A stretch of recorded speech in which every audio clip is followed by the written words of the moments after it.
Tama na po, Mama. Nakikiusap po ako. Hirap na po ako. Ang sakit-sakit na po ng tuhod ko dahil sa pagkakaluhod sa munggo. Aray! Dapat lang sa'yo yan para magtanda ka. Sobrang tigas ng ulo mo, di ba? Pwes yung mga tuhod mo ang palalambutin natin. Hindi niyo na dapat ako pinarurusahan ng ganito. Hindi na po ako bata. Hindi na po dapat ganito. Saka gusto ko lang naman ang makipagkaibigan eh. Ano po bang mali doon? Tinatanong mo kung anong mali? Ang mali dito, yung utak mo. Hindi mo masyadong nagagamit.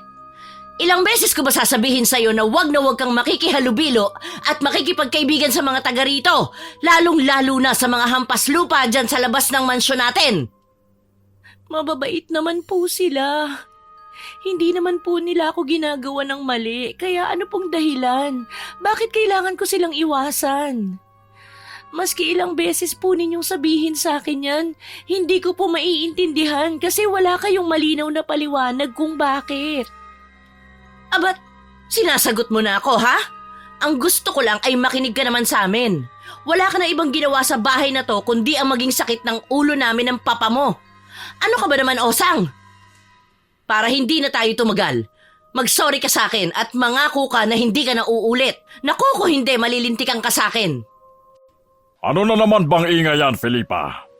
Tahimik na ang gabi, kaya ingay-ingay niyo pa. Ano na naman bang ginawa nitong magaling mong anak? Nahuli ko na naman kanina. Nandun, nakikipagkaibigan sa mga tao sa labas. Aba talagang sinusubukan mo ba kami? Kaya mo na ba, ha? Malaki na masyado ang ulo mo, ha? Mabuti pa wag na natin pakainin yan. Itapon na natin sa kalsada at abandonahin para magtanda. Ay, sakit sa ulo. Kung pwede ka lang ibalik sa ampunan, sana noon pa ibinalik na kita. O kaya hindi ka na lang namin kinuha. Sa dinabi-dami ng pwedeng maampun kung bakit ikaw pa ang nakuha ko. Wala kang kwenta! Ampon? Ampon po ako? Oo, ano? Ngayon mo lang ba nalaman? Pero akala ko po, pamilya niyo po ako. Bakit hindi niyo po sinabi? Tinanggap ka nga namin bilang isang tunay na anak, hindi ba? Dapat sana ipagpasalamat mo yun. Pero anong isinukli mo? Ha? Puro sakit ng ulo! Ako? Sakit ang ulo? Sigurado ka? Lahat ginawa ko. Naging mabuting anak ako sa inyo, pero anong nakikita nyo? Lahat mali. Wala na akong ginawang tama. Hindi nyo naman ako tinuring na anak eh. Sana nga hindi nyo na lang ako inampon. Bakit di nyo gawin? Tumayo si Osang at hinarap ang kanyang kanang pisngi sa ina. Hinayaan niyang dumapo doon ang isang malakas na sampal. Nang matapos ay matapang niyang iniharap pa ang kaliwa. Matagal siyang naghintay ng kasunod pero hindi na siya sinampal ng ina. Ano? Ba't di nyo na itinuloy? Di ba yan naman ang gustong-gusto nyo? Yung parusahan ako maski sa mga konting pagkakamali ko? Sana nga hindi nyo na lang ako inampon eh. Dahil hindi kayo naging mabuting magulang. Hindi nyo ako tinuring na anak, kundi isang alipin na sunod-sunuran sa lahat ng mga sasabihin ninyo. Tama ka. Dapat talaga hindi ikaw ang kinuha ko. Wala kang kwenta. Aalis na lang ho ako. Utang? Utang ba ang tawag nyo sa pagpapalaki sa akin? Mama, Papa, kung bibilangin natin yung mga taong itinuring nyo kung parang utusan dito sa bahay, matagal na ho akong bayad. Kaya wala akong dapat na bayaran sa inyo. Wala kang ibang pagpipilian, Osang. Pag sinabi naming may utang ka, may utang ka. Wala ka nang magagawa ron. Hindi mo pwedeng basta-basta na lang talikuran ang mga responsibilidad mo dito. Kung gusto mong umalis, bayaran mo ang lahat ng nagastos namin sa'yo. Kung hindi, mananatili ka dito. Ang lupit nyo! Huwag ka nang magreklamo. Madali lang naman ang magiging trabaho mo. Aalagaan mo lang yung 2 aso namin. Yun lang, Osang. Yun kasi ang nagbibigay sa amin ng swerte, kaya kailangan may mag-alaga sa kanila. At ikaw lang ang makakagawa nun. Talagang mas mahal pa ninyo ang mga aso nyo kaysa sa akin. Wala kayong kwentang magulang. Hindi na ako magtataka kung bakit hindi kayo nakabuo ng sarili nyong anak. Anong sabi mo? Isang malakas na sampal ulit ang iginawad ni Don Taher sa kanyang ampon. Sa lakas niyon ay nawala ng balanse ang dalaga at tuluyang napasalampak sa sahig. Agad yung sinundan ng lalaki ng magkakasunod na sipa. Nasa ikalawang palapag sila noon ng kanilang bahay at nasa may puno ng hagdan. Dahil sa gigil at galit ng Don, ay di nito sinasadyang maihulog mula roon ang dalaga. Nagpagulong-gulong ito sa hagdan hanggang sa ibaba. Ano bang ginawa mo, Taher? Bakit mo hinulog si Osang? Hindi ko sinasadya, Felipa. Napasobra lang ang galit ko. Hindi ko sinadyang mahulog siya. Paano kung mamatay siya? Sino na mag-aalaga ng mga aso natin? Nag-iisip ka ba? Ikaw ang nagtulak sa akin para gawin ito. Huwag kang magmalinis! At bakit ako? Huwag mo ako sisihin. Kung hindi ka lang nagpadala sa galit mo, hindi tayo magkakaganito. Abay, dapat lang naman sa kanya eh. Masyadong suwail. Siguro mas tama na hayaan na lang natin niyang mamatay. Para wala na tayong sakit ng ulo. Aba, hindi pwede. Halika na sa baba, tingnan natin. Nagmamadaling bumaba ang mag-asawa. Halos hindi na sumayad ang kanilang mga paa sa baitang. Nang malapitan na ng dalawa ang nakahandusay na babae ay mas lalong nataranta si Madam Felipa nang makitang may lumabas na dugo sa ilong ng dalaga. Nakita rin nilang medyo na-dislocate ang kanan niyang braso. Akala ko hindi tinatabla ng sakit ang katawan ng hayop na babaeng to. Taher, ano ba? Hindi mo ba naiisip na malaking problema tong nangyari? Delikado pag dito namatay ito. Maiimbestigahan tayo ng mga pulis. Baka mabuking nila ang sikreto natin. Anong gusto mong gawin ko? Kunin mo at gamutin natin. Kapag nag-imbestiga ang mga pulis, posibleng malaman nila na tayo ang may kasalanan. Mag-isip ka! Ay, kung ako lang, pababayaan ko na yan dyan eh. Sige na, buhatin mo na at dalhin sa kwarto para magamot.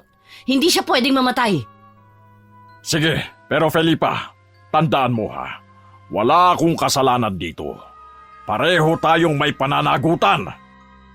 Bumuntong hininga muna ang Don bago niya dahan-dahang binuhat si Osang mula sa sahig. Pagdating sa itaas ay maingat niyang inilapag ang dalaga sa kama. Wala pa rin itong malay. Parehas na walang imik ang mag-asawa habang abala ang ginang sa pag-abot ng mga pamunas at gamot. Nilinis niya ang mga dugo sa katawan nito at ganon din ang mga sugat at bukol. Ilang oras na walang kibuan ng dalawa hanggang sa napansin nilang hindi pa rin bumabalik ang malay ni Osang. Samantala, tulala naman na nakatanaw sa bintana ang magkapatid na Adam at Daday.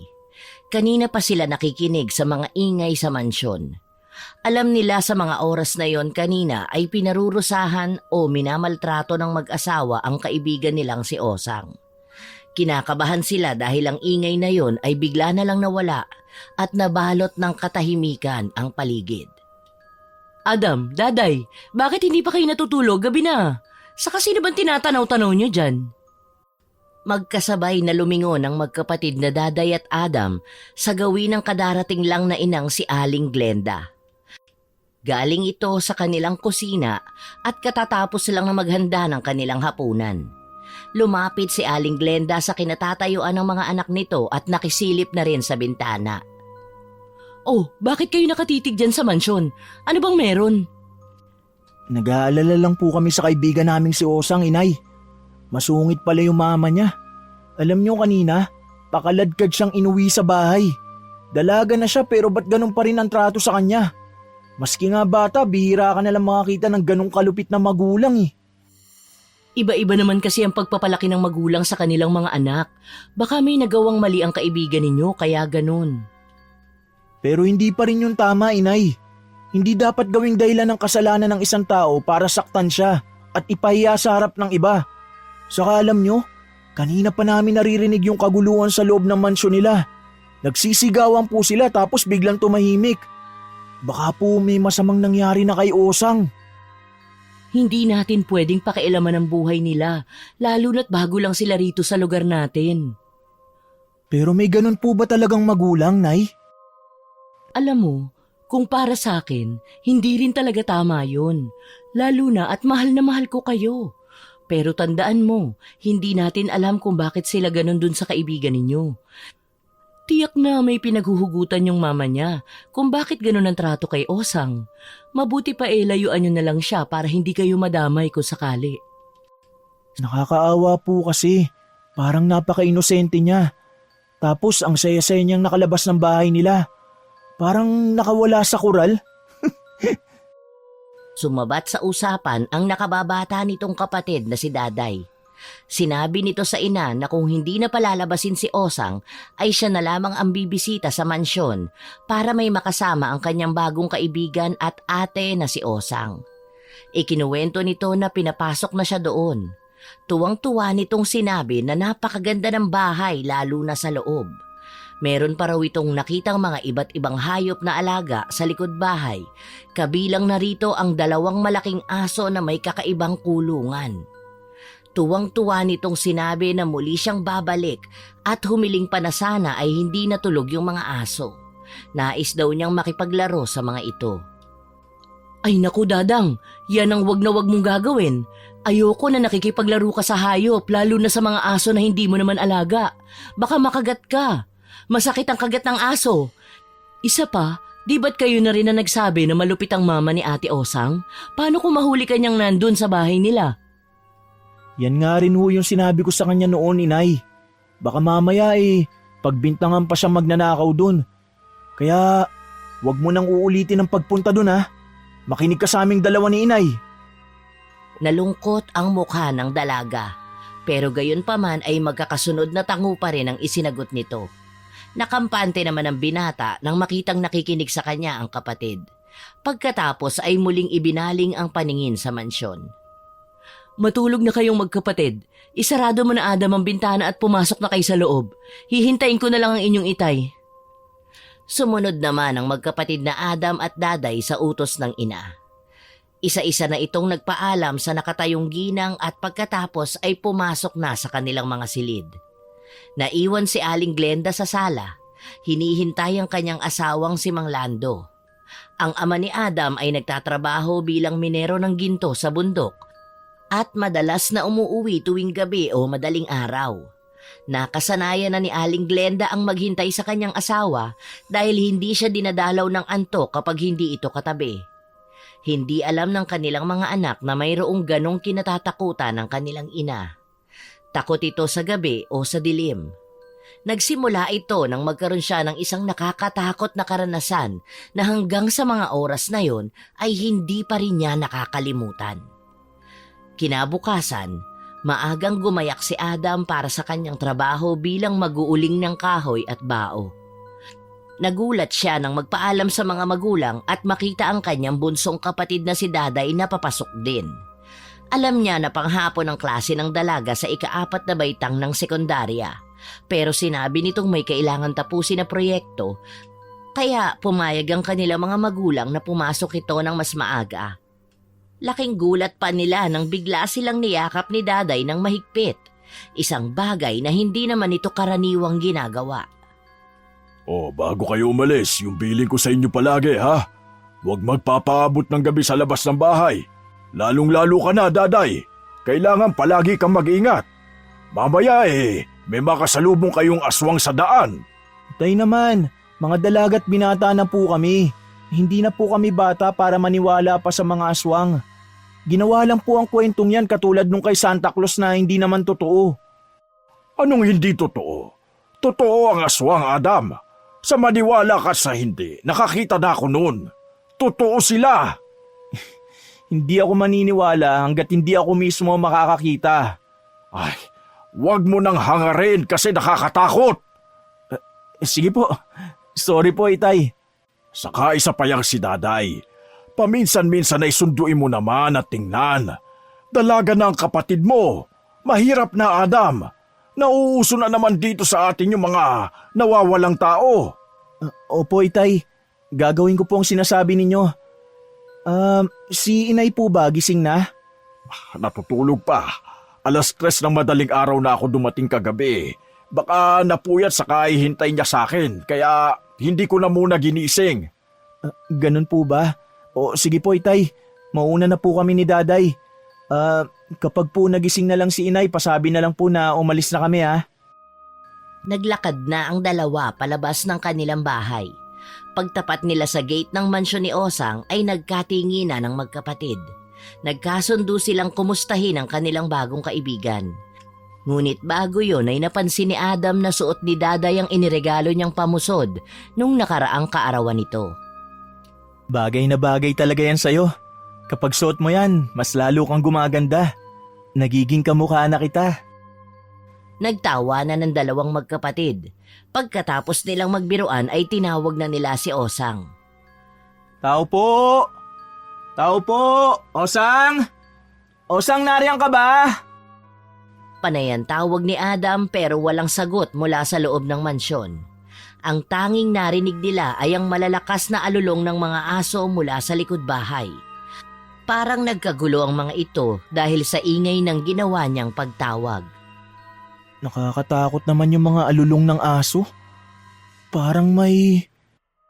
Halos sabay na tumakbo palayo ang magkapatid. Nagbiruan kasi sila na baka may multo nang nakikita. Alinsunod sa mga kasabihan ng mga matatanda na kapag malalakas ang alulong ng isang aso ay nakakakita ito ng mga nilalang na nakakatakot. Inihatid na muna ng binata si Daday sa paaralan bago ito tumuloy sa bukid upang ipagpatuloy ang naudlot niyang gawain dito na pag-uuling. Mabilis na natapos ang kanyang maghapon. Nang siya'y namamahinga sa kanyang maliit na kubo, ay kaagad niyang napansin ang kanyang paboritong tirador. Kinuha niya yon at bahagyang hinaplos-haplos. Ang tirador na yon ay ang tanging naiwang alaala ng kanyang lolo at kapatid na sumunod sa kanya. Mahalaga ang tirador na yon dahil ayon sa natatandaan niyang kwento noon ng kanyang lolo, ay naging biktima ng panggagahasa ang kanyang nanay. Yun ang tanging sandata ng kanyang lolo noon na nakapagligtas sa buhay ni Aling Glenda. Ngunit isang napakalaking dagok yon sa kanilang pamilya na naging dahilan ng kanilang naging pagkakawatak-watak. Umalis ang kanyang lolo at isinama nito ang kanyang kapatid na noon ay halos sanggol pa lang. Kumusta na kaya ang lolo at kapatid ko? Buhay pa kaya sila? Sana magkita-kita tayo ulit. Hindi na malaya ni Adam na nakatulog na siya habang nagpapalipas ng oras. Halos palubog na ang araw nang siya ay maalimpungatan. Bigla siyang napabangon nang mapansing papadilim na ang kapaligiran. Bigla niyang naalala ang kanyang kapatid na pinangakuan niyang susunduin ngayong araw. Agad-agad siyang tumakbo bitbit ang kanyang mga gamit at tinungo ang direksyon papunta sa paaralan. Ngunit pagdating niya doon ay wala na halos katao-tao. Ang mga naiwan na lang sa harap ay ang ilang mga residente sa barangay na yon. Sinabi ng mga ito na kanina pa naglabasan ng mga estudyante, 3:00 pa lang ng tanghali dahil nagkaroon ng faculty meeting. Naging kampante ang kanyang loob sa isiping baka sumabay na ito sa kanyang mga kaklase pa uwi. Hindi na rin naman bata ang kanyang kapatid, kaya inisip niya na makakauwi naman ito ng ligtas. Pagdaan niya sa mansyon ay naabutan pa rin niyang tahimik ito. Bakit kaya walang tao sa mansyon? Umalis kaya sila? Habang nakatayo siya malapit sa gate ng mansyon, ay narinig niya ang boses ng ama. Adam, ano bang ginagawa mo dyan? Tay, hindi ka pumasok? Hindi. Sumakit kasi ang ulo ko. Ano bang nangyari? Ba't muntik na kayong ginabi? Teka, nasan si Daday? Po, ba't niyo po hinahanap si Daday? Hindi pa po ba siya nakakauwi? Ang sabi ng mga tao dun sa malapit sa eskwelahan kanina pa daw 3:00 nagpauwi ng mga estudyante. Wala pa siya dito sa bahay. Isa na kaya nagsuot yung batang yun? Ikaw, ba't ngayon ka lang din? Naku, kayong dalawa, oo.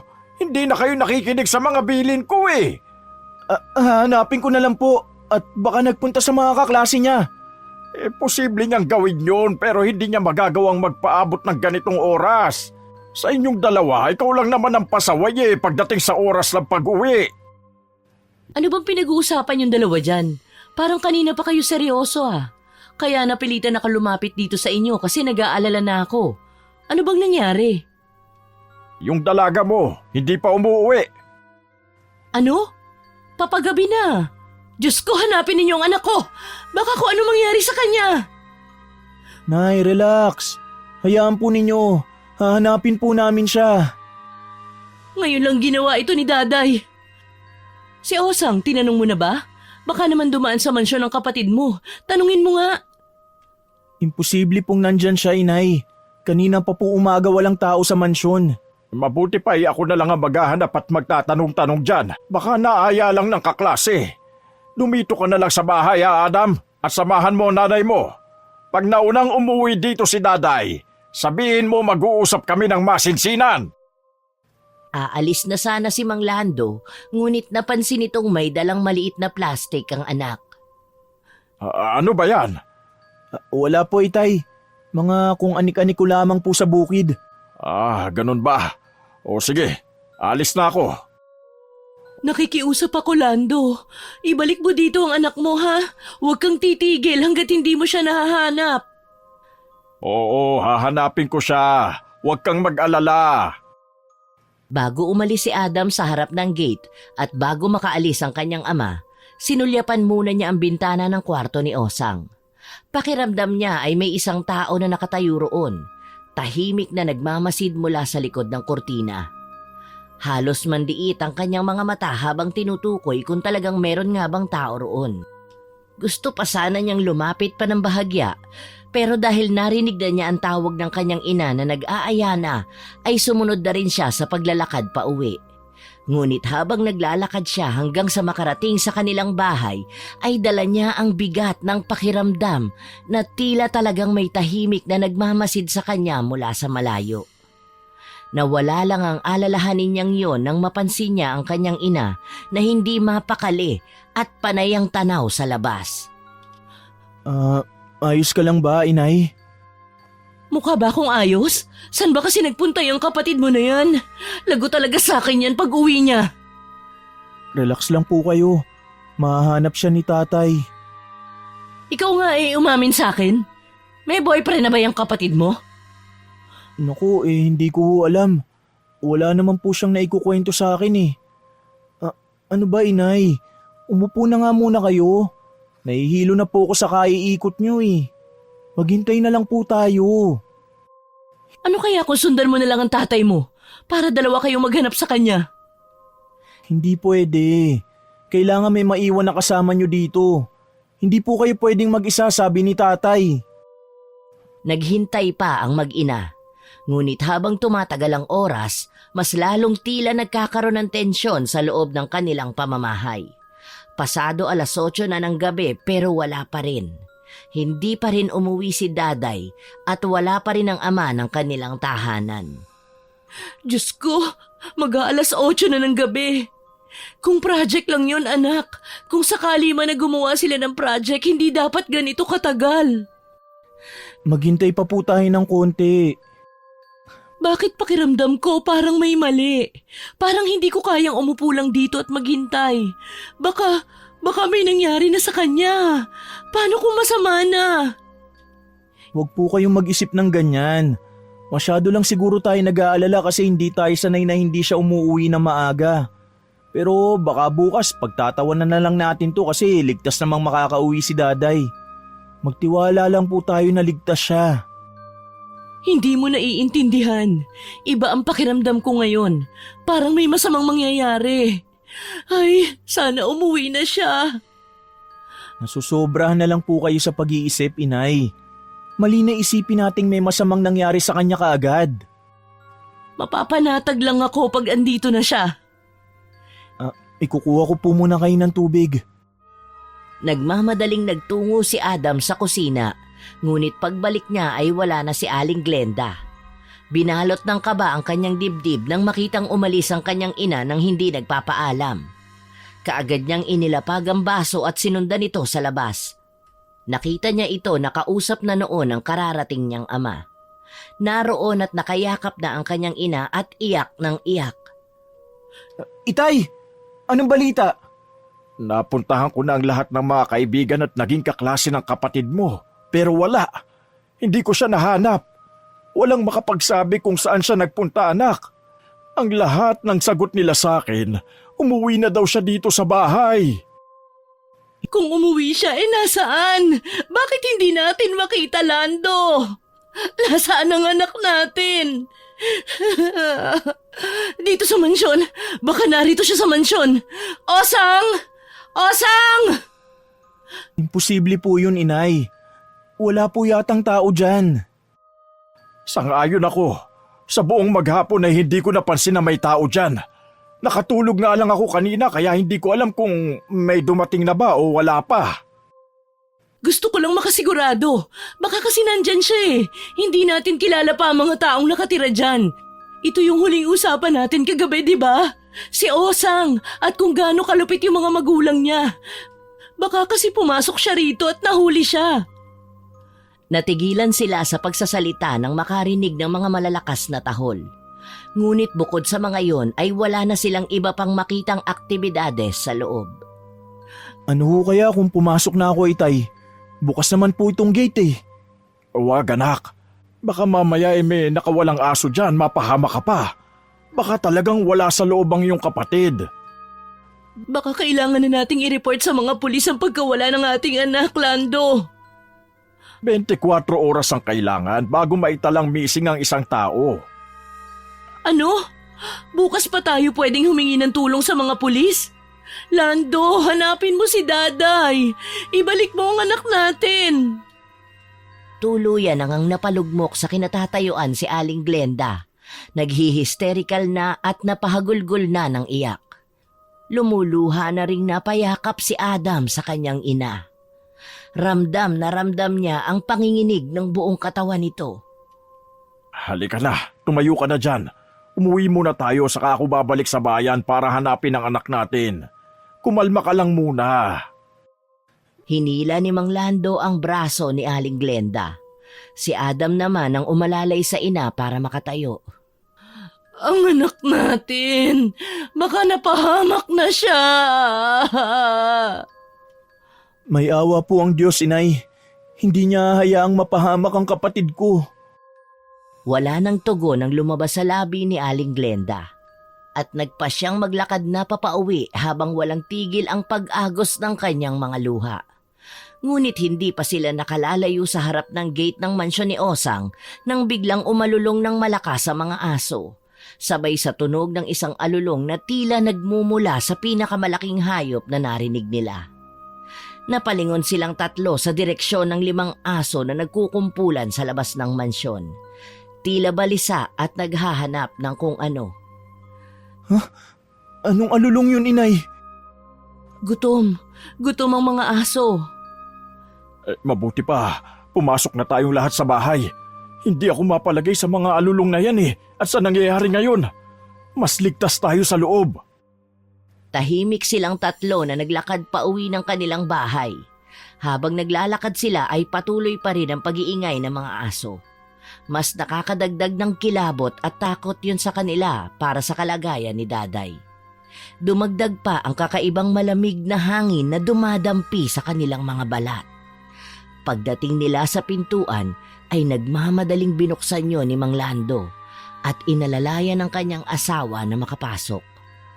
Sumunod si Adam at siya na rin ang nagsara nito.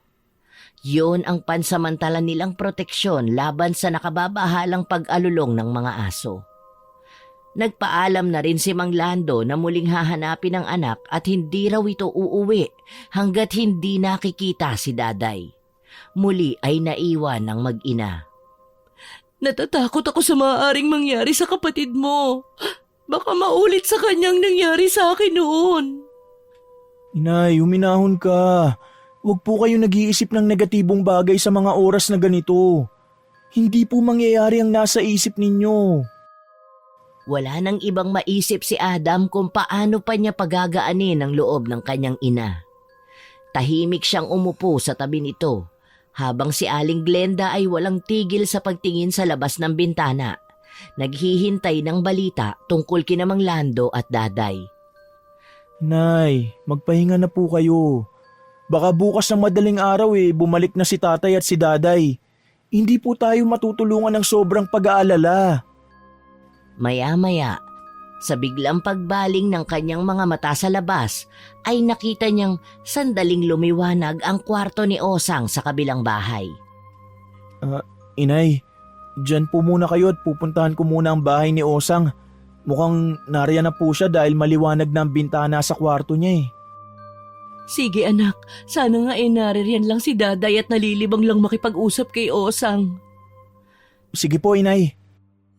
Nagkaroon ng konting pag-asa si Adam nang magpaalam sa kanyang ina. Halos takbuhin niya ang harap ng gate ng mansyon. Osang! Osang, nariyan ka na ba? Ikaw na ba yan? Maya-maya pa ay bumukas ang mga ilaw sa mansyon. Bumukas na rin ang pinto nito at lumabas ang isang babae na paika-ika kung lumakad. Marami itong pasa sa katawan. Osang? Ikaw ba yan? Biglang nakaramdam ng awa si Adam nang makita ang buong kabuuan ng dalaga. Bukod kasi sa mga sugat at pasa, ay nakita niyang namumugto pa ang mga mata nito. Ako nga ito, Adam. Naaksidente ako kagabi. Nahulog ako sa hagdan. Talaga? Teka, nagpatingin ka na ba sa mga doktor? Nasaan ang mama at papa mo? Umalis sila. Hahanap daw ng magaling na manghihilot. Kahapon pa sila umalis Hanggang ngayon hindi pa bumabalik. Ano? Mas inuna pa nilang maghanap ng hilot kaysa daling ka sa ospital? Di ba mayaman kayo? Bakit sa hilot? Ganun ba katipid ang mga magulang mo? Grabe naman sila. Ganun talaga. Pero ayos lang naman kasi gumanda naman ang pakiramdam ko nang makapagpahinga. Teka, bakit ka ba nandito? May kailangan ka ba? Hinahanap ko kasi si daday. Hindi pa kasi siya umuuwi. Baka sakali na naligaw dito sa'yo at nakipagkwentuhan. Naku, pasensya na pero wala siya rito Maghapon kasi ako nakahiga gawa ng kalagayan ko. San kaya siya nagpunta? Opo, pasaway talaga ang babaeng yun. Nasa na kaya siya kung ganun? Hindi ko rin alam Pasensya na ha. Wala kang dapat ihingi ng pasensya. Ako nga ang dapat kasi naabala pa kita. Hindi ko alam na may iniinda ka palang sakit. Nahirapan ka patuloy. Sorry Masyado lang kasi ako nag-aalala sa kapatid ko Baka naman napatambay lang sa mga kaibigan. Hayaan mo at kapag nakita kong dumaan dito pagsasabihan ko agad na umuwi na. Salamat. Gusto mo ba ihatid na kita sa loob? Aalalayan kita para hindi ka na mahirapan masyado na bumalik. Wag na. Huwag kang mangangahas na pumasok sa loob kasi sa ganitong oras pinakakawalan ko ang mga aso ko. Bantay ko sila lalo na kapag nag-iisa lang ako dito sa bahay. Ganun nga. Tama lang na maging maingat, lalo na sa panahon ngayon. Delikado na at ang mga bahay natin nasa liblib na lugar. Kaya sige, kailangan ko na rin umuwi Mag-isa lang kasi ang nanay ko sa bahay at wala pa rin si tatay na naghahanap pa sa kapatid ko. Salamat sa'yo. Hindi na sumagot si Osang sa sinabi ni Adam. Dahan-dahan na siyang tumalikod, hawak ng 2 kamay ang tungkod at lumakad ng paika-ika papalayo. Awa ang bumalot sa puso ni Adam habang pinagmamasdan ng dating masiglang dalaga na ngayon ay tila nahihirapan na sa bawat hakbang. Hindi niya maiwasang isipin ang sinapit ni Osang. Si Adam naman na naiwan sa labas ng gate ay malungkot na ring naglakad pa uwi sa kanilang bahay. Malalim na buntong hininga ang kanyang pinakawalan. Mas lalong nadagdagan kasi ang pag-aalala niya kay Daday. Pagdating sa bahay nila ay sinalubong siya ni Aling Glenda sa may pinto pa lang. Agad siyang niyakap nito ng mahigpit. Naramdaman ni Adam ang mahinang pagyugyog ng balikat ng ina. Umiiyak ito ulit. Walang salitang kailangan para maiparating ang takot at pag-aalangan ng mga oras na yon na pareho nilang nararamdaman. Patawarin mo ko, Inay. Anong gagawin natin ngayon, anak?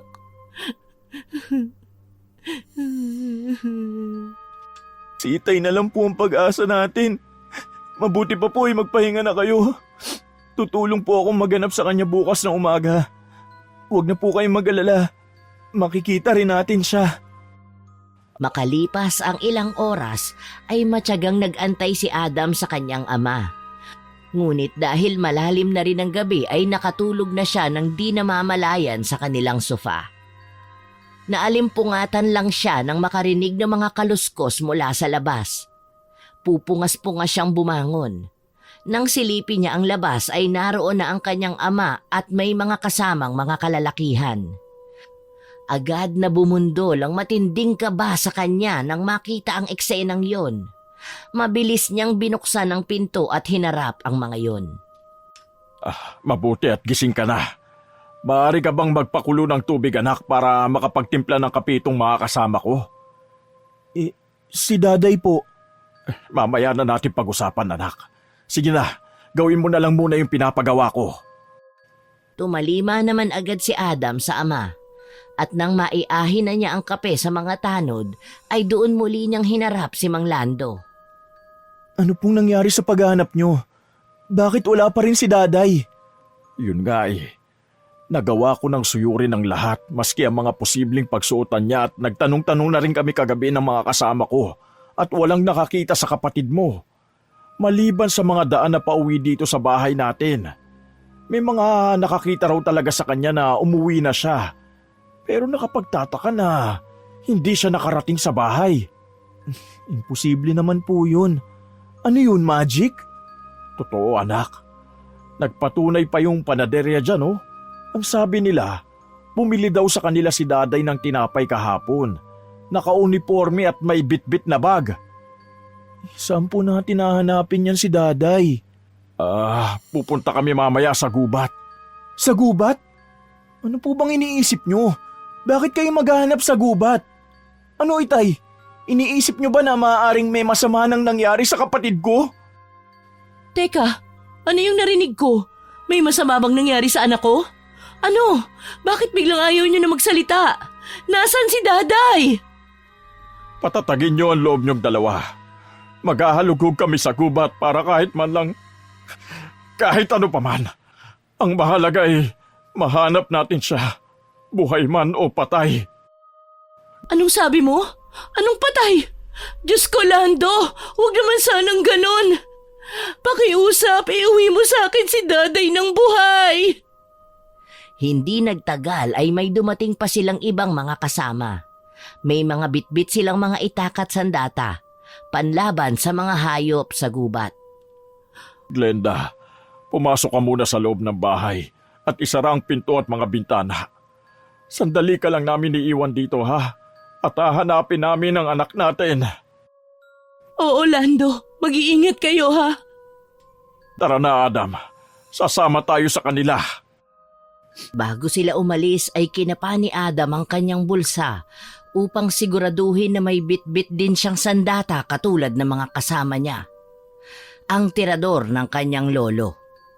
Nakihalubilo na rin sila sa mga kasama at nagsimulang maglakad. Una nilang pinuntahan ay ang bukid na inuulingan niya. Habang papalapit sila sa kubo ay napahinto sila ng may malansa at mabaho silang naamoy. Anong amoy yun, Itay? Hindi ko rin alam, anak. Nagpatuloy sila sa paglalakad hanggang sa makarating sila sa gubat. Patuloy lang sa pakikiramdam ang mga tanod sa paligid. Maging si Adam ay alerto ring nakatingin sa bahagi ng madilim na kagubatan hanggang isang nilalang ang biglang lumundag sa kanilang harapan. Isang dambuhalang aso na may 8 pulgada ang taas, mataba at kulay lupa. Mapupula ang mga mata, nakangisi habang tumutulo ang laway.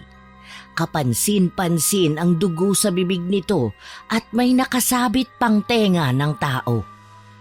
Natahimik ang mga tanod sa presensya ng nakakatakot na nilalang sa kanilang harapan. Grabe! Ang laking aso niyan! Hindi yan aso. Lumayo ka dyan, Adam. Aswang yan! Aswang! Walang nakaimik sa tinurang yon ni Mang Lando. Maging si Adam ay natahimik, katulad ng mga tanod. Pakiramdam niya ay biglang nanginig ang kanyang mga tuhod at hindi siya makagalaw. Dala ng matinding gulat at takot. Hindi siya makapaniwala sa kanyang nasasaksihan. Biglang umatake ang dambuhalang aso sa isa sa mga tanod. Mabilis itong sumugod at nakagat ang binti ng kawawang tanod. Walang nakaimik o nakagalaw sa bilis ng mga pangyayari. Nataranta ang lahat ng nakasaksi habang niluluray-luray ng aso ang katawan ng tanod. Parang wala itong awa. Tanging ang bituka at puso lamang ang itinira ng aso. Para bang sinadyang hindi ito kainin. Habang patuloy ang malakas na tunog ng pagdurog ng mga buto, bawat kagat ay nagpapakita ng karahasan ng nilalang. Ang tunog ng buto ng tao na nadudurog sa pagitan ng mga pangil ng aso ay tila nagpaparalisa sa lahat ng nakapaligid. Ngunit hindi pa pala tapos ang panganib. Sa kanilang pagkilos paatras, bigla silang napalingon sa likuran. At doon nila nakita, may isa pang dambuhalang aso, matingkad na itim ang balahibo. Mas malaki at mas mataba kaysa sa unang asong nasa harapan nila. Nakalabas ang matatalas na pangil nito, halatang gutom at sabik. Tila naghihintay lang ito ng tamang sandali para umatake. Walang nagawa ang mga tanod nang bigla itong sumugod at sakmali ng ulo ng isa nilang kasamahan na nasa hulihan. Sa isang mabilis na pagkilos, pinugutan ng aso ang tao. Bumagsak ang katawan nito sa lupa at pumulandit ang napakaraming dugo. Lalo silang natakot sa kinahantungang sitwasyon. Takbo na, Itay! Hindi natin sila kayang labanan! Si Mang Lando, na parang nasyak pa sa nangyari, ay hindi agad nakakilos. Pero nang hilahin siya ni Adam, napilitan na rin siyang sumabay sa pagtakbo.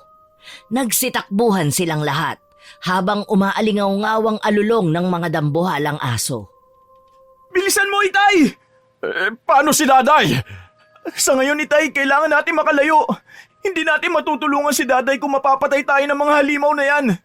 Bilisan natin, baka abutan pa tayo! Habang tumatakbo sila, naririnig ni Adam ang malalakas na yabag ng mga asong humahabol sa kanila.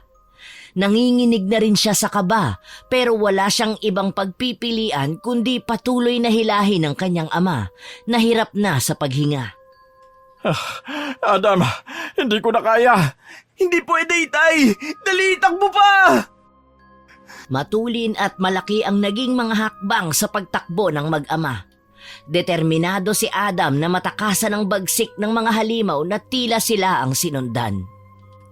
Sa kasawiang palad, habang tumatakbo, aksidenteng napatid sina Adam at Mang Lando sa isang bagay na nakatago sa damuhan. Nakaharang ito sa daan, kaya't sabay silang napasubsob sa lupa sa gitna ng mga ligaw na damo. Agad na bumangon si Adam, hirap sa paghinga para tingnan kung ano ang nakaharang. Unti-unti siyang lumapit sa puting bagay na nakalatag sa lupa. Nanginginig ang buong katawan niya at hindi siya agad nakapagsalita. Pamilyar sa kanya ang damit, bag at sapatos. Bagaman wala itong ulo, agad niyang nakilala ang katawan. Si Daday. Daday! Hindi! Mabilis na bumangon si Mang Lando at nilapitan ang bagay na iniiyakan ng anak. Ganun na lamang ang panlalaki ng kanyang mga mata nang makita ito at makilala. Para siyang nalantang gulay, hindi nakapagsalita at hindi nakakilos. Nang makabawi sa pagkabigla ay nakipag-agawan na siya sa anak na si Adam sa pagyapos sa wala ng buhay na katawan ng dalaga. Adam, paano nangyari ito? Bakit? Ang mga dambuhalang aso, baka may kinalaman sila. Mga hayop kayo! Hindi ko palalagpasan ang ginawa niyo ito sa kapatid ko! Pagbabayaran niyo to! Umalingaw-ngaw ang malakas na sigaw ni Adam. Dahilan upang muling mabaling ang atensyon ng mga aso sa kanila. Maya-maya ay biglang sumulpot sa kanilang harapan ang dalawang aso na may nagngangalit na mga ngipin. Naging alerto ang binata at dinukot mula sa kanyang bulsa ang tirador na alaala ng kanyang lolo. Kumuha rin siya sa supot nito ng isang piraso ng bato na sa pagkakaalala niya ay binasbasan din ng kanyang lolo. Dahan-dahang lumapit ang mga galit na halimaw sa dalawa. Samantalang si Mang Lando ay walang tigil sa pag-iyak at iyakap pa rin ang bangkay ng anak. Inihanda ni Adam ang sarili niya at inasinta ang isa sa mga dambuhalang aso. Nang pakawalan niya ang bato sa tirador ay sapul nito ang mata ng isa. Lumabas ang dugo mula sa mga matang ito. Halatang nasaktan ng aso sa kanyang ginawa. Tumakbo ito pero hindi iisang beses na natumba at muling bumangon upang makatakas. Bagamat tumakas na ang isang aso ay nanatiling nakatindig sa kanyang harapan ang mas malaki at kulay itim na aswang. Nang muling iamba ni Adam ang tirador dito ay kaagad itong tumalon. Saktong lumapag ito sa tabi ng bangkay ni Daday at sa nagluluksa niyang ama. Agad nitong sinakmal ang bangkay ni Daday. Nakipag-agawan pa sa kanya si Mang Lando pero hamak na mas malakas sa kanya ang aswang. Sa isang pagwasiwas ng bibig nito ay tumilapon sa may damuhan ang lalaki. Nabitawan na nito ng tuluyan ang katawang pugot ng anak.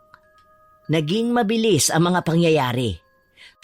Kapwa di na nakaimik ang mag-ama habang nakikita kung paano ituloy ng nilalang na yon ang paglapa sa katawan ni Daday. Itay, tara na. Umalis na tayo dito. Hindi na po tayo ligtas dito. Si Daday, huwag natin siyang iwan.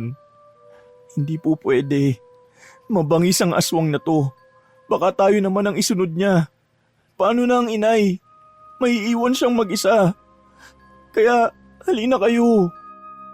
Akma na rin silang tatakbo ulit pero hindi agad napansin ni Adam ang pagbabalik ng mas maliit na aswang. Kahit bulag ang mga mata nito ay nagawa pa rin itong muling sumalakay. Adam! Paglingon ni Adam ay saka pa lamang niya napansin na papunta na sa kanya ito. Hindi na niya nagawa pang umilag. Inihanda na niya agad ang kanyang sarili sa kanyang katapusan. Wala na kasi siyang oras para umiwas dahil lumundag na ang aso at target nito ang kanyang ulo. Ipinikit niya ang kanyang mga mata pero bigla siyang napamulat nang marinig ang malakas na pag-atungal ng aso. Para itong nasaktan. Nakita niyang papalayo na ang mga ito at nagtago sa madilim na bahagi ng kagubatan. At sa pagmulat nga ng kanyang mga mata ay wala na ang dalawang dambuhalang aso. Ang natira na lang ay ang kanyang ama at isang tao na di nila kaagad nakilala. Nakapwesto ito sa may unahan nila at may hawak na pana. Paglapit dito sa kanila ay nagulat silang dalawa ng kanyang ama nang makilala ito. Lolo Buboy! Gulat at napaunat sa pagkakatayo si Adam. Ganon din ang mabilis na paglapit ni Mang Lando sa kinaroroonan ng kanyang anak. Nanlalaki ang mga matang hindi maialis ang paningin sa nakatayong matanda. Kailan pa kayo nakabalik, Itay? Saka, paano nyo na lamang naririto kami? Aaminin ko na, hindi naman kasi ako talaga lumayo. Nanirahan ako dito sa gubat at dito na rin sa maliit na kubo. Hindi sinasadyang nabalitaan ko kanina ang pagkawala ni Daday. Kaya palihim akong tumutulong sa paghahanap. Tapos nakita ko kayo dito. Tamang-tama lang po ang dating nyo, Lolo. Akala ko po mamamatay na ako. Teka, si Carla, kasama niyo po ba? Matagal ko nang di kasama si Carla. Bata pa lang siya dinala ko na siya sa isang bahay ampunan. Naniniwala kasi ako na yun ang pinakamabuting gawin, lalo't gusto kong maranasan naman niyang mabuhay na mayroong magulang. Itay, kasalanan ko po ang lahat ng mga nangyari sa iyo at kay Carla. Hindi ito ang tamang oras para magsisihan. Nasa na po ngayon si Carla? Hindi ko na alam eh.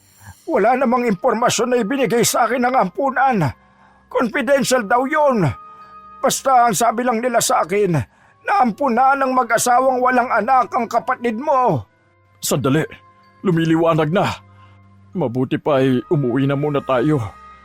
Kailangan nating magpatawag ng pulis o kaya ay punerarya para ayusin ang bangkay ng kapatid mo. Nako, tatanggihan nila yan. Sa ganyang ayos ng katawan niya, tiyak na pagpepiestahan niya ng mga tao. Mabuti pa ay umuwi na kayo at sabihin ninyo kay Glenda ang nangyari. Ako na ang bahalang magayos at maglibing kay Daday. Dito sa lugar na ito kung papayag ka, Lando. Iuuwi ko si Daday tulad ng pangako ko kay Glenda, Itay. Ayusin na lang po natin ang natitira sa bangkay niya at ipakremate na lang kung pwede pa. O mas nanaisin ko pong sa bakuran na lang po namin ilibing ang kanyang bangkay. Sa bagay, maganda rin naman yung suwestyon mo.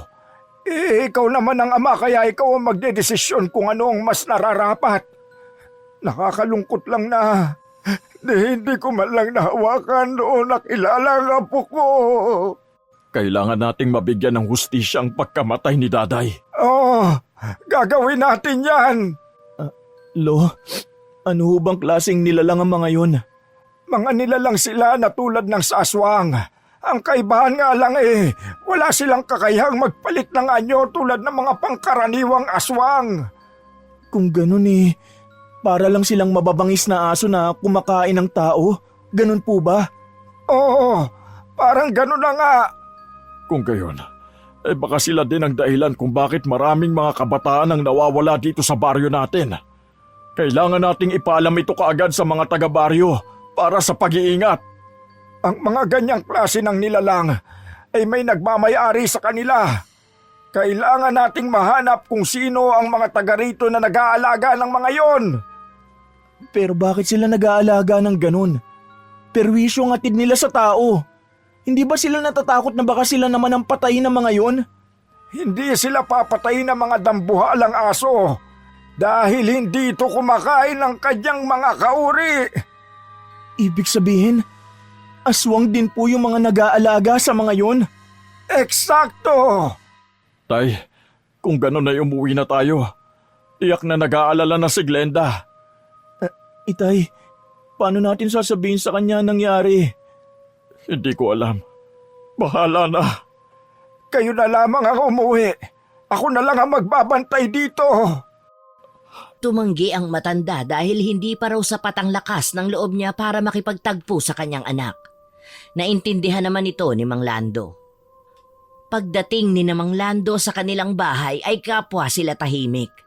Walang may gustong mangunang magsalita. Pinipigilan nila ang kanilang mga luha at pilit nagpapakatatag sa harap ni Aling Glenda. Mabigat para sa kanila ang responsibilidad na ipaalam sa babae ang masaklap na katotohanan. Pagbungad pa lang nila sa kanilang sariling bakuran ay nakita na nila ang ina sa may balkonahe at nag-aabang. Halatang kanina pa ito naghihintay sa balita tungkol sa kanyang anak na si Daday. Nahanap niyo na ba si Daday? Nasaan siya? Lando, nasaan ang anak mo? Glenda, may masama kaming balita. Anong ibig mong sabihin? Nasaan ba kasi ang anak ko? Sabihin niyo na! Ano ba? Inay, si Daday, wala na siya. Hindi na po namin naambutan ng buhay. Hindi! Hindi pwedeng mangyari yan, Adam! Hindi totoo yan! Hindi!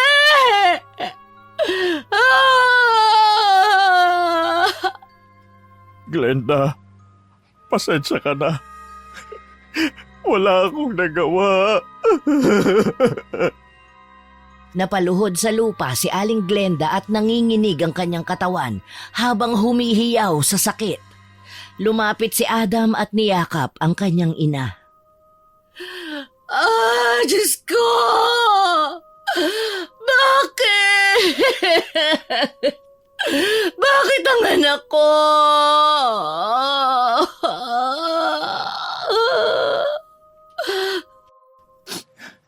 Patawarin mo kami, Inay. Hindi po namin siya nailigtas. Nailigtas? Saan? Ano bang nangyari sa kanya? Bakit siya namatay? Pinatay siya ng 2 dambuhalang aso. Mga aswang? Tama ba ako? Paano?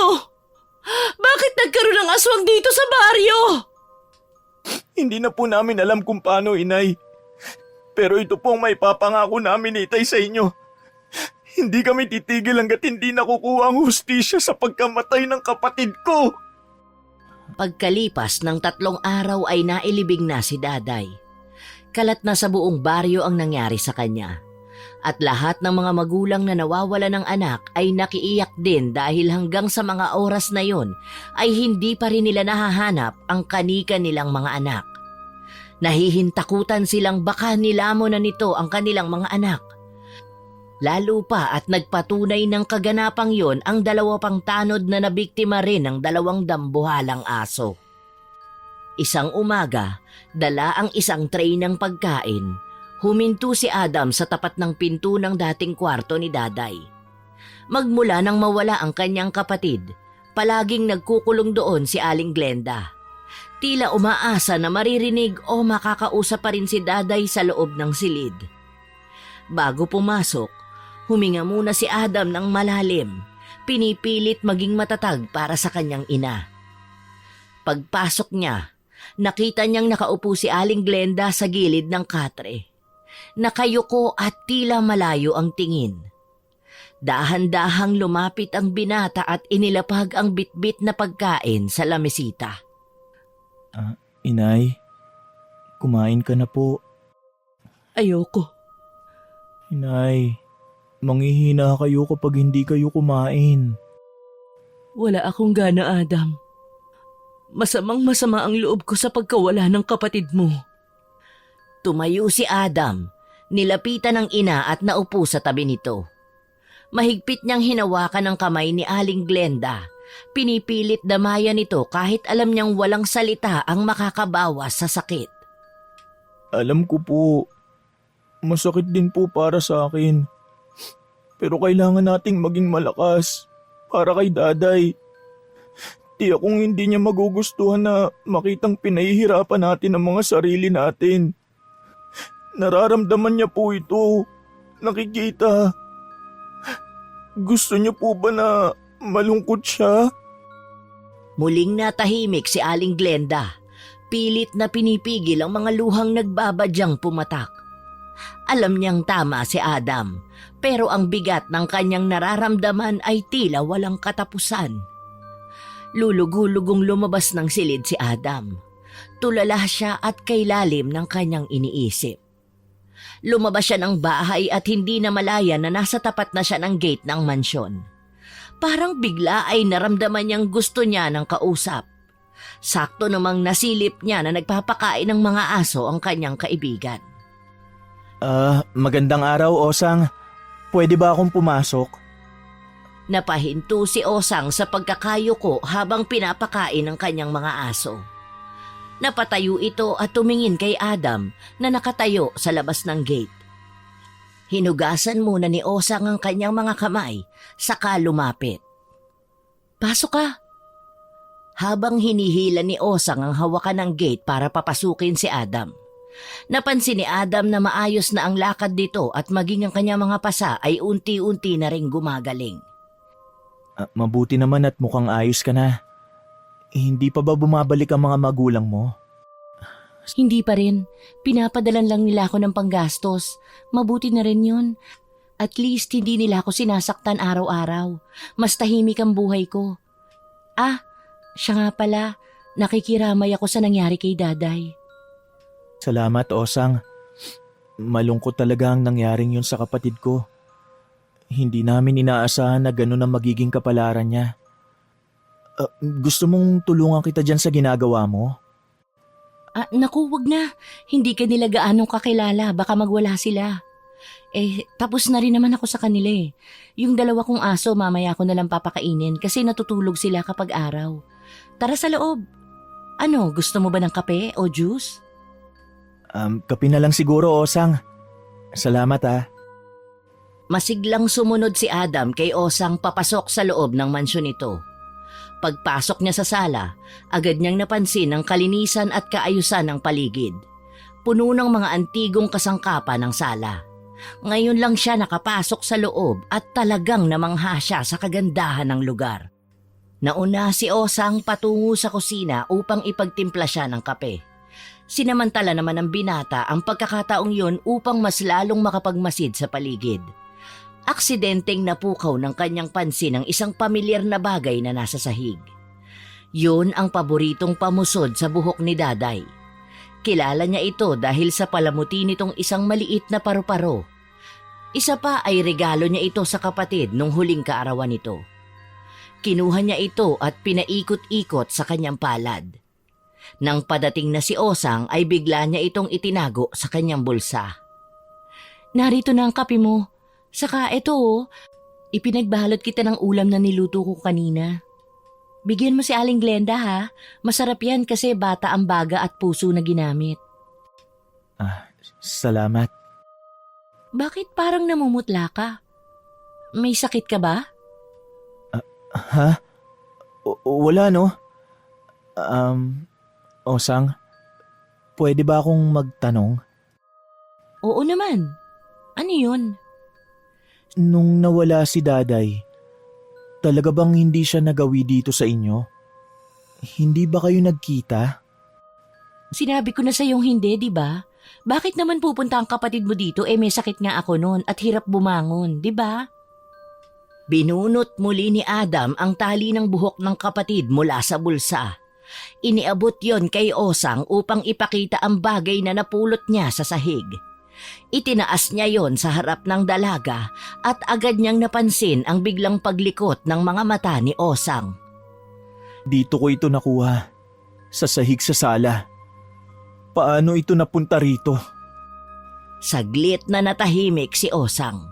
Halatang nagulat sa tanong ni Adam. Hindi mapakali, sinagot niya ang lalaki. Huwag ka naman ganyan magtanong. Ibinigay niya sa akin yan nung huli siyang nagpunta rito sa amin. Napatitig si Adam sa kanya. Halatang hindi kumbinsido sa sagot ni Osang. Hindi makakalimutan ng binata nung pinansin pa niya si Daday na nakadadagdag ng ganda nito ang kanyang pamusod. Mahalaga sa kapatid ko ang bagay na ito, Osang. Regalo ko sa kanya ito nung huli niyang kaarawan. Mula ito sa katas ng una kong kita, kaya pinapahalagahan niya ng todo. Sa kasuot niya to nung araw na inihatid ko siya sa school. Yun ang huling araw na nakita ko siyang buhay. Ngayon sabihin mo sa akin, ano ang totoo? Teka lang, bakit ganyan ka magsalita sa akin? Sinasabi mo ba na may kinalaman ako sa pagkamatay niya? Wala akong ginawa sa kanya. Hindi ako ang pumatay kay Daday. Alam ko, Osang. Dahil yung mga nilalang na pumatay sa kapatid ko ay walang kakayahang magbago ng anyo. Tatanungin kita ulit. Wala ba kayong alaga dito na mga malalaki o dambuhalang mga aso? Wala. Maliliit at pangkaraniwang aso lang ang mga alaga ko rito. Saka dito ko lang naman sila pinakakawalan sa bakuran namin. Hindi sila nakakalabas ng bakuran. Imposible ang pinupunto mo. Kung wala, bakit ka nagsinungaling sa akin? Hindi ako sinungaling. Kung ayaw mong maniwala sa akin, makakaalis ka na. Aalis na ako. Hindi na ako komportableng kausap ka. Dahil alam kong may itinatago ka sa akin. Naiwang mag-isa si Osang sa sala. Habang naglalakad papalabas ng mansyon ng lalaki ay tinitingnan niya ito. Biglang gumuhit ang nakakatakot na ngisi sa mukha ni Osang. Paglabas ni Adam sa gate ng mansyon, muli siyang napatingin sa pintuan ng sala. Pinisil niya ng mahigpit ang pamusod sa kanyang kamay bago tahimik na naglakad patungo sa bukid kung saan kasalukuyang namamalagi ang kanyang lolo Buboy. Matapos ang 1 oras na lakaran, dumating si Adam sa maliit na kubo. Pawis na pawis siya dahil sa tindi ng sikat ng araw. Tahimik siyang naupo sa upuang gawa sa kawayan at pinagmasdan ang pamusod sa kanyang kamay. Hindi niya namalayang naroroon din ang kanyang ama. Tumigil ang mga ito sa pag-uusap nang mapansin ang pagdating ng binata. Ano ginagawa mo rito? Saka ano ba yung kanina mo pa tinitingnan? Ang bagay na to, nakuha ko kanina sa mansyon. Mansyon? Kanino? Kay Osang? Oo. Wala ho ba kayong naaalala sa pamusod na ito? Nakikita ko yung ginagamit ng kapatid mo. Ang alam ko regalo mo yan sa kanya. Suot po niya ito nung inihatid ko siya sa eskwelahan. Sandali. Ang ibig mo bang sabihin ay... May kutob ako, Itay, na alam ni Osang kung anong totoong nangyari kay Daday. Pero malayo ang gubat sa mansyon, anak. Paano yan napunta sa bahay nila? Hindi ko ho alam. Nalilito na rin ho ako eh. Saka nagtataka kung bakit hindi na rin bumabalik sa bahay nila ang mga magulang ni Osang. Nakapagtatakang kung kailan may masamang nangyari kay Osang, saka sila aalis. Mukhang kahina-hinala nga nangyayaring yun sa mansyon. Kayong dalawa, masyadong seryosong pinag-uusapan ninyo. Alam nyo, kung may pinaghihinalaan kayong tao na hindi gumagawa ng mabuti, matyagan nyo sa gabi. Makiramdam kayo sa paligid ng mansyon. Doon nyo malalaman ang totoo. Gagawin ko yan, Lolo. Pero hindi ko to kaya mag-isa. Kailangan ko ng tulong. Tay, sasamahan niyo ba ako? Oo naman, anak. Para kay Daday. Ako rin, sasama din ako. Kaya lang hindi magiging madali ang gagawin natin. Hindi natin basta-basta mapapasok ang mansyon dahil marami silang aso at pinakakawalan yun ni Osang kapag sumasapit ang gabi. Madali lang ang solusyon dyan, Apo. Gamit ang pana at palaso ko. Pwede nating painan ng pagkain may halong pampatulog ang mga bantay niya. Pampatulog? Oo, kailangan natin silang mapatulog para makakilos tayo ng maayos. Kapag napasok na natin ang mansyon, tiyak malalaman na natin ang sikreto ng bahay na yun. Walang magigising at walang makakahalata. Aba, ayos yung naisip niyo, Lolo. Matapos ang usapan ay bumalik na sa loob ng kubo si Lolo Buboy at inihanda ang kanyang pana at mga palaso. Lo, nandito nga pala sa akin tong tirador mo at ilang piraso ng mga bato. Talaga? Paano mong naitago yan sa loob ng maraming taon? Ang lahat kasi ng binibigay niyo sa amin ni Daday, mahalaga at iniingatan namin. Kaya alam kong itong pamusod niya, hindi niya ito'y pamimigay kung kani-kanino lang, lalo na sa bagong kakilala, maski kaibigan pa niya. Pagdating ng gabi ay tapos na rin nilang ihanda ang kanilang mga gamit. Tahimik silang naglakad paalis ng bukid. Habang naglalakad papunta sa mansyon ay walang imika ng tatlo. Nang marating nila ang bakuran ng mansyon, pagdaan nila doon ay nag-ingay na ang mga aso nang mapansin ang kanilang presensya. Pansamantala silang nagkubli dahil biglang lumiwanag ang isang silid mula sa itaas ng mansyon. Alam nilang tatlo na maaaring sumilip si Osang sa bintana. Naghintay sila hanggang sa muling magpatay ng ilaw si Osang. Sa pagkakataong yon ay tahimik na ginawa na ni Lolo Buboy ang kanilang plano. Isa-isa siyang nagtapo ng tinapay sa bakuran ng mansyon. Agad na nakatulog ang mga asong nakakain ng tinapay. Walang kaalam-alam si Osang na naroon na sila sa paligid, nagmamasid at nakasilip. Tahimik na pumasok ang tatlo at naghanap ng kanya-kanyang matataguan.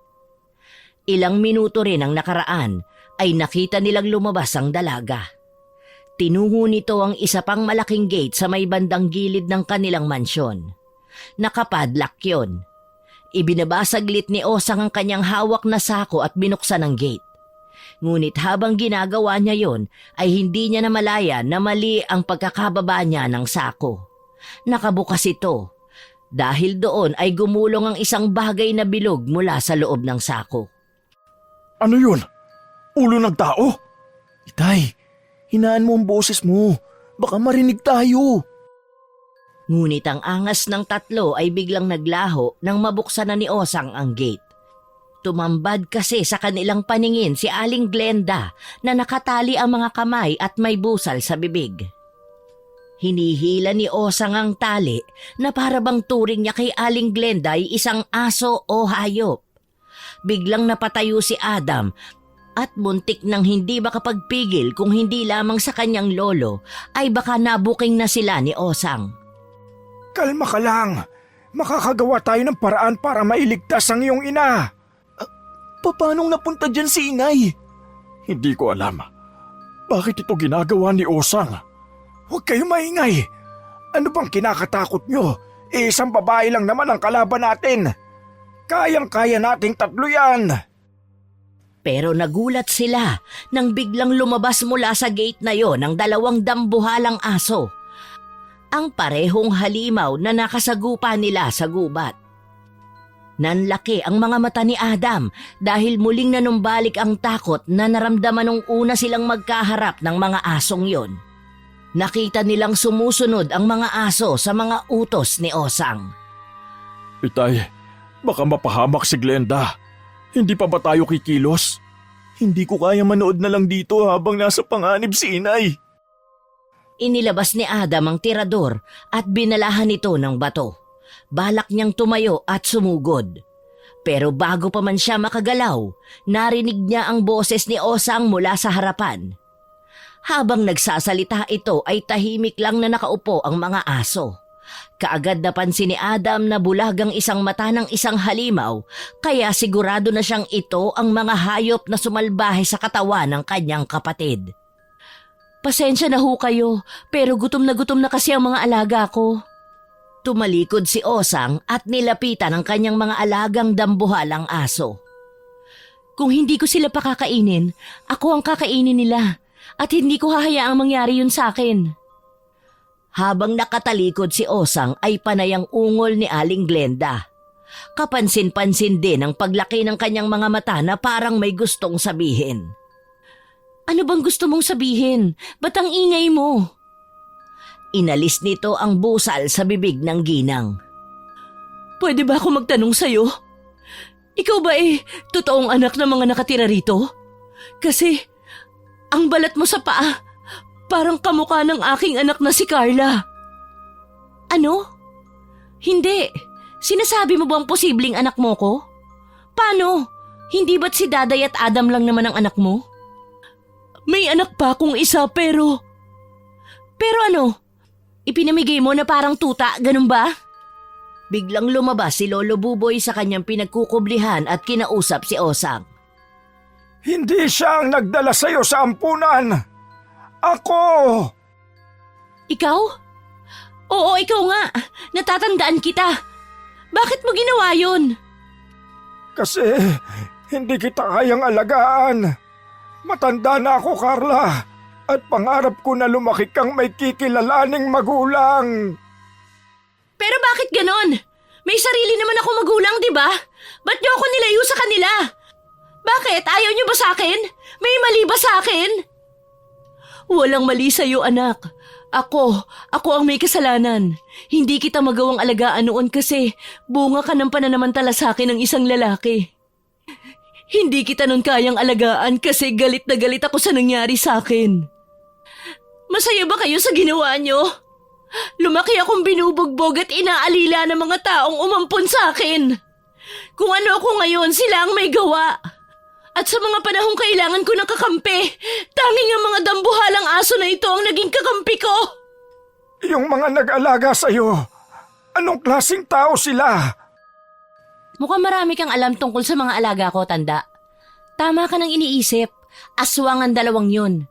At sila ang totoong may alaga ng mga hayop na ito. Pero ako ang mas kinikilala nilang amo dahil mula nung mapunta sila sa amin ay ako na ang nag-alaga at nagpapakain sa kanila. Wala namang alam ang mag-asawa na yon kundi ang magpayaman at gawin silang lucky charm. Maliban doon ay wala na silang pakinabang sa kanila. Alam niyo ba kung anong ginawa ko sa kanila? Nilapa sila mismo ng mga asong ito. Si Daday, anong kinalaman mo sa pagkamatay niya? Hindi ko sinasadya. Hindi ko sinadya. Pero kasi, nalaman niya yung sikreto ko eh. Hindi pwedeng lumabas ang sikreto ko. Kayo din, alam na ninyo ang sikreto ko. Kaya wala na sa inyo ang pwedeng lumabas. Wala akong pakialam kung kapamilya ko pa kayo o hindi. Kapag gutom ang mga alaga ko, ipapakain ko sa kanila kung ano ang pagkaing madaling ipakain sa kanila.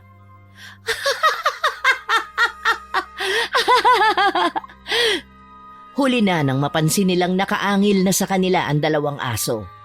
Inuna nitong pinunteriya si Lolo Buboy at si Mang Lando. Dahil sa gulat ay hindi agad sila nakadepensa. Masyadong mabilis ang kilos ng mga asong yon. Mabilis na nasugatan ng matatalas at mahahaba nitong kuko ang braso at dibdib ni Lolo Buboy. Inindayo ng matanda at nalugmok ito sa lupa.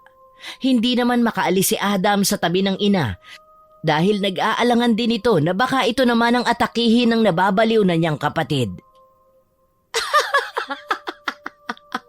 Ay, ito ang gustong-gusto ko. Ang saya talagang manood ng ganitong palabas. Ang sama mo! Napakasama mo! Maski sarili mong pamilya kaya mong ipapatay! Wala kang konsensya! At bakit ako makukonsensya? Yung nanay at lolo mo may konsensya pa ba nang piliin nila kung ilayo sa pamilya? Hindi ko kayo kapamilya. Kayong lahat. Magiging pagkain lang ng mga alaga ko. Tumigil ka na. Ako na lang. Huwag ka naman damay ng iba pa. Mahal na mahal mo talaga sila. Pero yung pagmamahalan na yan ang papatay sa inyo ng dahan-dahan. Sige na, Itong at Elay. Pwede na kayong kumain. Sa muling pagsugod ng mga aso ay tila nakalimutan ni Adam na kapatid niya ang nasa harap. Bigla niya itong sinipa at napatumba ito sa lupa. Nasaktan ito pero tawang-tawa pa rin si Osang. Patuloy na nakikipagbuno ang dalawang lalaki sa isang dambuhalang aso. Tulungan mo sila, anak! Baka mapano ang tatay at lolo mo! Inasinta ni Adam ang asong yon na noon ay tila mas lalong lumaki at naging mas matapang. Naglalaway ito ng labis na animoy talagang takam na sa mga nakahaing pagkain sa kanyang harapan. Tinamaan niya ulit sa isa nitong mata ang aso. Muli ay nabulag niya ang isa pang mata nito. Hindi! Anong ginawa mo sa alaga ko? Hayop ka, Adam! Bakit? Nagulat ka ba na hindi lang pala ikaw ang may kakayahang pumatay? Malakas na ungol at alulong ang pinakawala ng dambuhalang aso. Ngunit dahil bulag na ay hindi na nito makaya pang tumakbo ng mabilis. Isang palaso ang tumama sa ulo nito. Ayos! Asintado pa rin pala talaga si Lolo. Ang galing niyo, Lo! Tingnan natin kung kaya mo pang manalo, Adam. Apo, sa likod mo! Hindi na malaya ni Adam na nasa likod na pala niya ang mas malaking aso. Tahimik itong lumapit. Nag-aapoy ang kanyang mga mata sa galit. Ngunit bago pa man makarating kay Adam ang babalang yon, ay umatake na sa kanya ang dambuhalang aso. Ang matatalas nitong pangil ay nakagat ang kanyang balikat. Ang binata ay napasigaw dahil sa sakit. Bumagsak ito sa lupa at labis na nagulat sa biglang pag-atake. Sige! Patayin mo na ang lalaking yan! Hindi nila namalayan na nakaasinta na ang pana at palason ni Lolo Buboy. Tahimik itong umikot at naghanap ng mas maayos na pwesto. Titig na titig ito sa nakapaimbabaw na nilalang sa nakahigang apo. Nang makahanap ng magandang pagkakataon ay pinakawalan na niya ang palaso. Umaasa siyang matatamaan niya ito sa dibdib. Ngunit bago pa man tamaan ito, biglang hinarang ni Osang ang kanyang katawan sa daanan ng palaso. Tumama ito sa tiyan ng dalaga at bumagsak ito sa lupa. Hindi ko hahayaang patayin ninyo ang lahat ng mga alaga ko. Mahal na mahal ko sila. Wala silang katulad na kahit ang sarili kong buhay ay handa kong ialay para sa kanila. Sige na, Itong. Tumakas ka na! Mabilis na tumakbo ang asong aswang palabas ng mansyon. Hindi! Anong ginawa mo?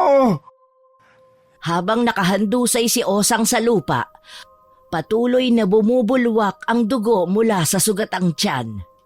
Humihingal ito at hirap na hirap sa bawat paghinga. Ngunit sa kabila ng kanyang nararamdamang sakit, ay pinilit niyang ngumiti kasabay ng pagdaloy ng kanyang mga luha sa pisngi. Mahal ko sila. Higit pa sa kahit na sino. Bigla niyang ipinikit ang kanyang mga mata at tuluyang binitawan ang kanyang huling hininga. Napaluhod si Aling Glenda sa tabi ng katawan ng dalaga at niyakap ito ng mahigpit habang nanginginig sa labis na hinagpis. Hindi! Anak! Osang! Hindi dapat ganito ang sinapit mo! Patawarin mo ko! Patawarin mo ako, anak! Ang sakit-sakit mawala ng anak ng 2 beses! Hindi ko na kaya!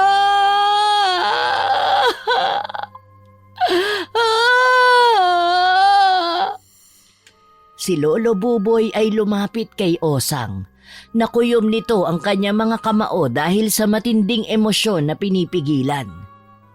Hindi ko alam na ganito ang mangyayari. Patawad. Tumulo ang mga luha sa mata ni Lolo Buboy habang pinagmamasdan niya ang bangkay ni Osang. Lumuhod siya sa tabi ni Aling Glenda, marahang hinawakan ang balikat ng babae. Patawarin mo ko, Glenda. Patawad, anak. Sa paglipas ng oras, isang malungkot na katahimikan ang bumalot sa buong bakura ng mansyon. Sa labanang yon ay walang nanalo. Si Osang, sa kabila ng kanyang kasamaan, ay isa pa ring kawawang nilalang na naghanap mula pagkabata ng pagmamahal at pangunawa, ngunit nagwakas ang buhay sa isang trahedya. Si Aling Glenda ay nanatiling nakayakap sa bangkay ng anak. At si Lolo Buboy naman ay puno ng pagsisisi at tahimik na nananalangin na kahit paano ay mabigyan siya ng kapatawaran sa langit dahil sa kanyang ginawa. Si Adam, bagamat nasaktan sa mga nangyari, ay alam niyang wala ng ibang magagawa kundi ang tanggapin ang sinapit ni Osang. Patawad, Osang.